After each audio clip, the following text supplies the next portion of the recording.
A man showed up at our door, saying my daughter ran off without paying $3,000 at his fancy steakhouse, said Bill.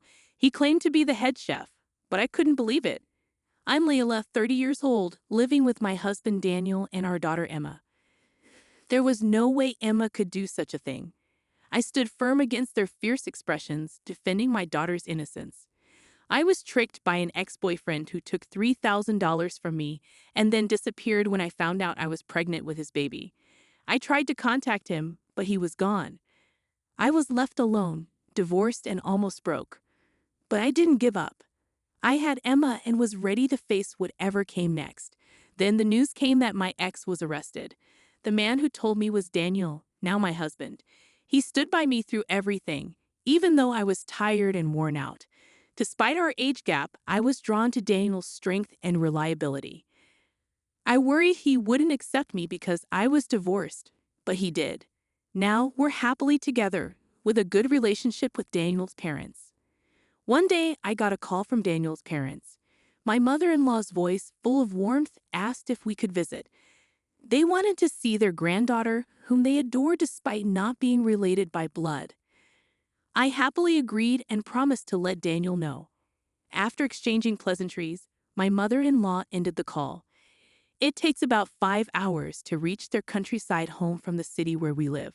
When Daniel returned home in the evening, I excitedly told him about the invitation from his parents.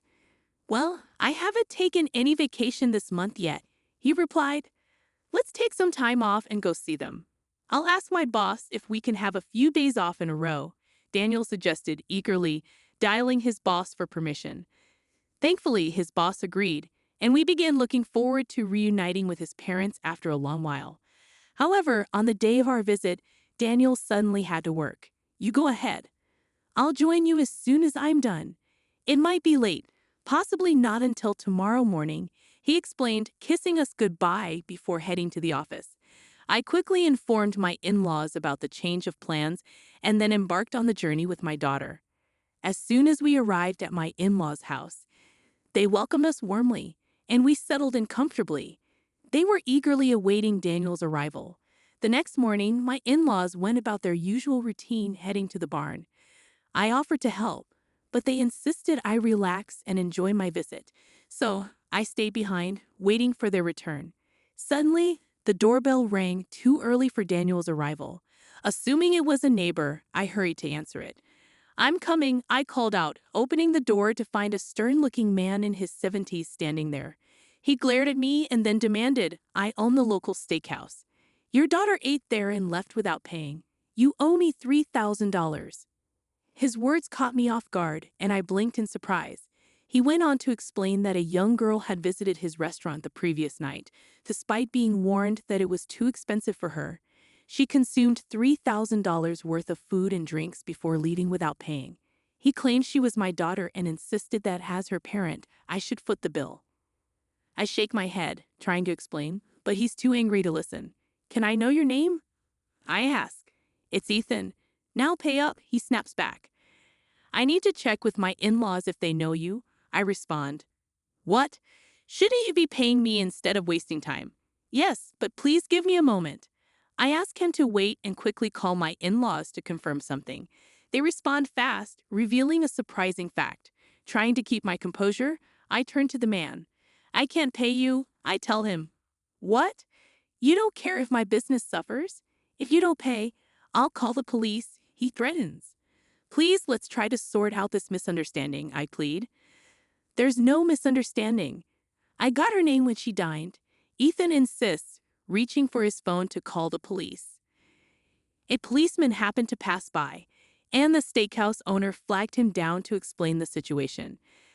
The officer approached me with a stern look and said, "Can we talk?" Confused and intimidated by his gaze, I didn't know what to do.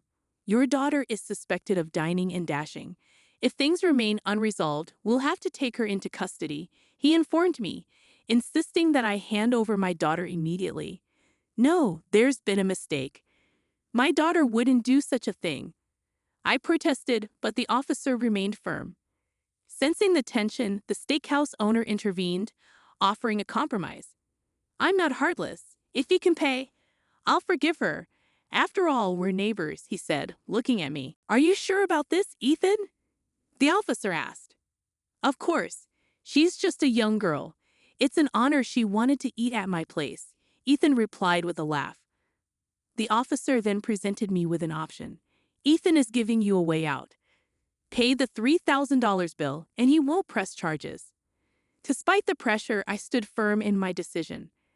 As I tried to explain, the steakhouse owner's face turned red with anger and he shouted, "You're rejecting my kindness. Is this how you've taught your daughter to behave? Don't play games with me. Please calm down. Why were you refusing to pay? If you don't, your daughter will face serious consequences." The police officer interjected, looking puzzled. I can't agree to this without considering all the facts, I responded, but the steakhouse owner interrupted with a laugh, saying, My apologies. Are you saying you don't have $3,000 on you right now? No worries. We all forget things as we get older. We do accept credit cards at our establishment. If you trust me with your card, I can process the payment now and return it to you later. How does that sound? With that, he gestured for me to fetch my wallet. I declined to hand over my credit card, expressing concern about the risk and instead offered to accompany him to settle the payment. However, the steakhouse owner responded with threats, raising his fist and shouting, Don't you trust me? I'm in the credit business. Be careful what you say, or you'll regret it. When I insisted on accompanying him, he became agitated, yelling, You're disrespecting me. I have connections with influential organizations. If you can't pay, I have ways to make you pay $3,000. That's why I've involved the police. Shocked by his words, I looked to the police officer for assistance, but he avoided eye contact, feigning ignorance. Officer, did you hear that? Is this allowed? I asked, seeking help. The officer avoided the question, stating, I didn't hear anything. Just pay the money and everything will be resolved. Leila, just follow instructions. The officer insisted sternly. I was stunned. How could a police officer say that? I felt bewildered as the steakhouse owner continued to intimidate me with his threats. Most people would give in to their demands to avoid trouble, but I couldn't bring myself to do it. Aren't the police supposed to protect citizens? Why were they siding with him? Despite my desperate pleas, the officer remained silent, refusing to intervene.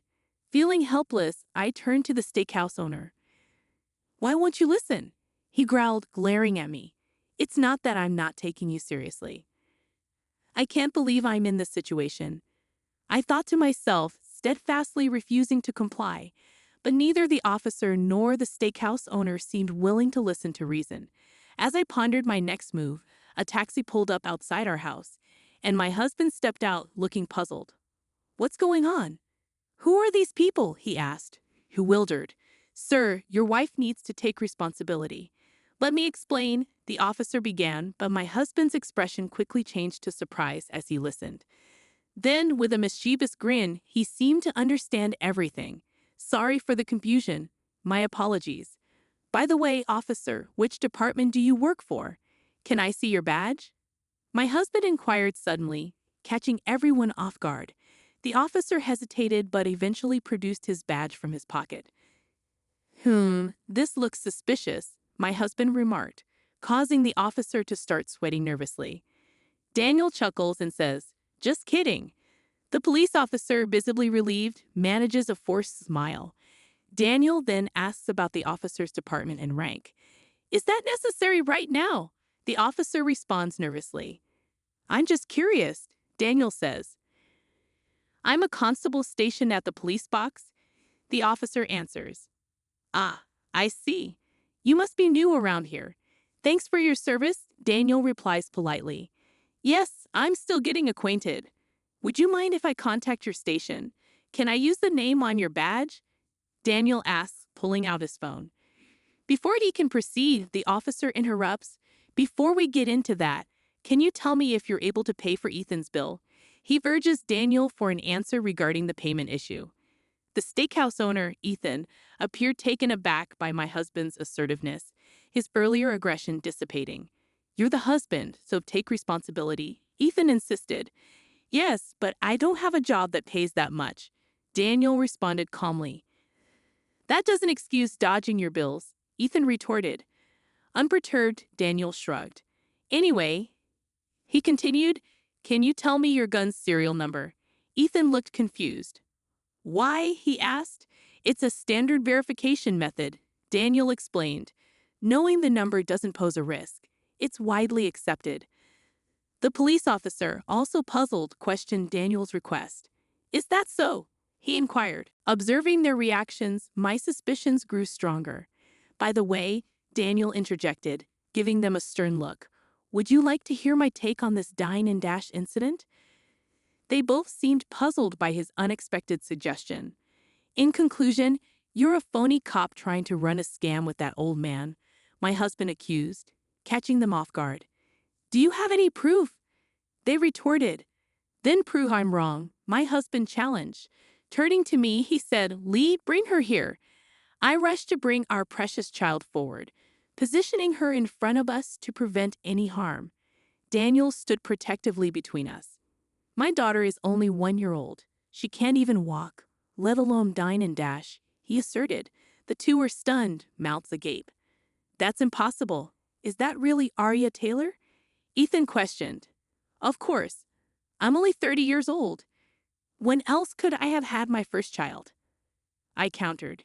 Ethan, visibly shaken, took a step back, exchanging a glance with the police officer who nodded in agreement. It seems there's been a mistake. Sorry for the confusion, they stammered, preparing to leave. Daniel intervened, blocking their escape routes as they attempted to leave. I retreated to the entrance, observing through a gap in the door. Can you step aside, please? The officer demanded. No, we won't let you go. You might be scammers, and we won't allow it, Daniel countered firmly. Don't try to intimidate us. I'm a police officer. If you don't move, I'll arrest you for obstructing an investigation, the officer threatened, attempting to push past Daniel, but he swiftly moved to block him again. I apologize for not introducing myself earlier. I'm Daniel Taylor, Chief Inspector of the New York Investigation Division, Daniel announced, revealing his genuine police badge. Unlike the officers, Daniel's badge gleamed with authenticity. Who's the liar now? I'm the real deal, he declared confidently. Whether you're genuine or not, you've engaged in fraud, correct? It's a disgrace for someone in law enforcement. Do you even understand the role of the investigation division? Daniel pressed. What are you talking about? You're clueless about the investigation division, he continued. The division handles complex crimes like fraud, embezzlement, counterfeiting, election violations, financial crimes, defamation, and high-tech offenses. In simpler terms, it deals with criminals like you, Daniel explained sternly. With that, he swiftly produced handcuffs and began to arrest them. Unable to resist Daniel's professional approach, the two were quickly subdued. Daniel wasted no time in contacting the authorities. I've apprehended fraudsters on the scene. This is beyond my jurisdiction. Please dispatch officers from the appropriate area immediately, he instructed over the phone. As they heard Daniel's call, the scammers' faces drained of color. Please forgive us. We were desperate for money. It's our first offense. Please let us go, they pleaded. Just then, my in-laws arrived with the police. Are you all right? Sorry for the delay. This guy was terrible at explaining things. My in-laws apologized. It's all right. Wait, you're here too. What a relief, I responded as they embraced me and our daughter. I had been on edge throughout the ordeal, but finally, I could relax and exhale a sigh of relief as the two fraudsters were escorted into a police car. Initially, I had suspected only the old man to be involved in the scam. When I phoned my in-laws, I inquired if anyone named Ethan resided nearby. They were unfamiliar with the name, having lived in the area for years and knowing all the residents. Their lack of recognition confirmed that this Ethan was not a local. Moreover, considering my daughter's age of just 1, it was implausible for her to have been involved in any dine and dash scheme. Though I hadn't explicitly requested it, my in-laws grasped the urgency of the situation and promised to summon the police. While awaiting their arrival, I felt a surge of tension, resolved to safeguard my daughter. I had sensed something amiss with the police officer from the moment he appeared. As our conversation progressed, my distrust towards him only deepened. Although I lacked concrete evidence initially, Daniel's interrogation ultimately confirmed my suspicions of his falsity. Thankfully, Daniel's presence had averted a potential disaster this time. However, the thought of what could have transpired in his absence sent shivers down my spine. I'm truly relieved that everything ended safely. With Daniel's assistance and the local authorities' involvement, the case regarding the two fraudsters was swiftly resolved. Upon investigation, it became evident that numerous charges awaited them.